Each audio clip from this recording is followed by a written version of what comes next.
recipe is a chicken and kale stir fry that I make for my dogs sometimes. This is not the only recipe that I feed my dogs, and I certainly wouldn't recommend it as the only recipe for you to feed your dog.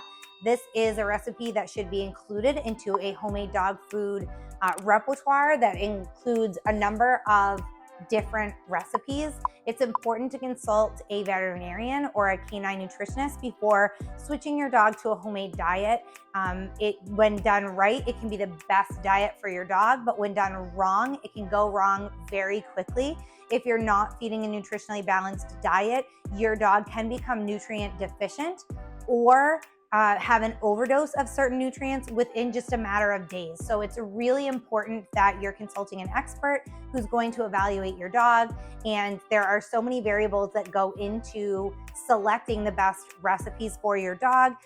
Size, weight, age, health condition, activity level. So many variables play a part in choosing the right ingredients and the right proportions for your dog and his unique nutritional needs. So again, this is a great recipe to start with if you're thinking about feeding homemade dog food, but just run it past your veterinarian and they may recommend adding supplements or a multivitamin or additional ingredients, something like that to meet your dog's specific needs. For this chicken and kale stir fry for dogs, there's a couple of steps. The first thing we're gonna do, over here I have 2 cups of water boiling, and I'm gonna add 1 cup of quinoa, and we're just gonna cook that. At the same time, over here, I have this deep frying pan. You're gonna want a fairly large pan because all our ingredients are gonna end up over here eventually. I have 1 pound of chicken that I have sliced into appropriate slices for my dogs. I have medium and large breeds. If you have teacup or small dogs, you can cut the pieces smaller. Obviously, just cut them appropriately for your pet size. And we're just gonna brown those in the frying pan at the same time that we're boiling the quinoa over here. Once the quinoa is finished, you're not gonna drain the water. You're just gonna set it aside. And once your chicken is finished, we'll come back and add the rest of the ingredients. My chicken's all browned and my quinoa is finished cooking, so I'm gonna dump that in here. I'm gonna add 2 cups of frozen peas. You can use fresh. I just happen to have frozen on hand, so I'm gonna use frozen.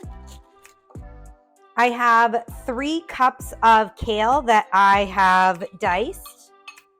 And then I have 2 zucchini that I've chopped again into pieces appropriately sized for my dog. If you need smaller pieces, feel free to chop or dice them as small as they need to be. I'm gonna go ahead and mix this around a little bit, and then we're gonna put the cover on and we're just gonna cook it on low heat for about 5 minutes. You'll notice that the kale starts to wilt and the zucchini will get soft. Your peas obviously are gonna thaw. So I'll cover it and cook it for an additional 5 minutes, and then you can just let it cool. Once it's completely cooled, you can feed it to your pet.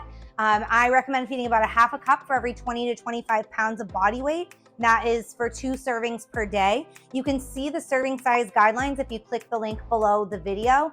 It'll give you all of the information about serving size, all the nutritional information, how much protein, how many carbs, how many calories are in this recipe. And you can also easily print the recipe. So if you want to take it in to speak with your veterinarian or a canine nutritionist and show them the recipe, that's really easy to do as well. If you have any other questions, feel free to email me.